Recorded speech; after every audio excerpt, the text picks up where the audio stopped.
സങ്കീർത്തനങ്ങളുടെ പുസ്തകത്തിൽ നിന്ന് 1-ാം അധ്യായം. ദുഷ്ടരുടെ ഉപദേശം സ്വീകരിക്കുകയോ പാപികളുടെ വഴിയിൽ വ്യാപരിക്കുകയോ പരിഹാസകരുടെ പീഠത്തിലിരിക്കുകയോ ചെയ്യാത്തവൻ ഭാഗ്യവാൻ. അവൻ്റെ ആനന്ദം കർത്താവിൻ്റെ നിയമത്തിലാണ്. രാവും പകലും അവൻ അതിനെക്കുറിച്ച് ധ്യാനിക്കുന്നു. നീർച്ചാലിനരികെ നട്ടതും യഥാകാലം ബലം തരുന്നതും ഇല കൊഴിയാത്തതുമായ വൃക്ഷം പോലെയാണവൻ. അവൻ്റെ പ്രവൃത്തികൾ സഫലമാകുന്നു. ദുഷ്ടർ ഇങ്ങനെയല്ല, കാറ്റ് പറത്തുന്ന പതിരുപോലെയാണ് അവർ. ദുഷ്ടർക്ക് ന്യായവിധിയെ നേരിടാൻ കഴിയുകയില്ല. പാപികൾക്കു നീതിമാന്മാരുടെ ഇടയിൽ ഉറച്ചു നിൽക്കാനും കഴിയുകയില്ല. കർത്താവ് നീതിമാന്മാരുടെ മാർഗം അറിയുന്നു, ദുഷ്ടരുടെ മാർഗം നാശത്തിൽ അവസാനിക്കും. 2-ാം അധ്യായം. ജനതകൾ ഇളകിമറിയുന്നതെന്തിന്? ജനങ്ങൾ എന്തിനു വ്യർത്ഥമായി ഗൂഢാലോചന നടത്തുന്നു?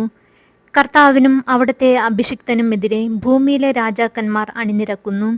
ഭരണാധിപന്മാർ കൂടിയാലോചിക്കുന്നു. അവർ വച്ച വിലങ്ങുകൾ തകർക്കാം, അവരുടെ ചങ്ങല പൊട്ടിച്ചു മോചനം നേടാം.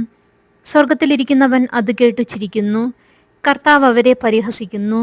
അവിടുന്ന് അവരോട് കോപത്തോടെ സംസാരിക്കും, ക്രോധത്തോടെ അവരെ സംഭീതരാക്കും.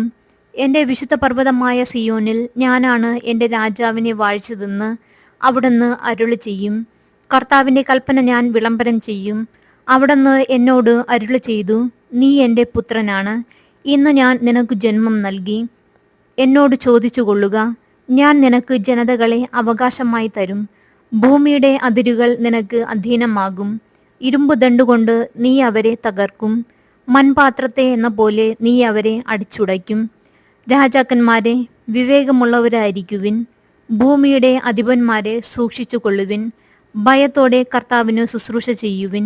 വിറയലോടെ അവിടുത്തെ പാദം ചുംബിക്കുവിൻ. അല്ലെങ്കിൽ അവിടുന്ന് കോപിക്കുകയും നിങ്ങൾ വഴിയിൽ വച്ച് നശിക്കുകയും ചെയ്യും. അവിടുത്തെ കോപം ക്ഷണത്തിൽ ജ്വലിക്കുന്നു. കർത്താവിൽ ശരണം വയ്ക്കുന്നവൻ ഭാഗ്യവാൻ.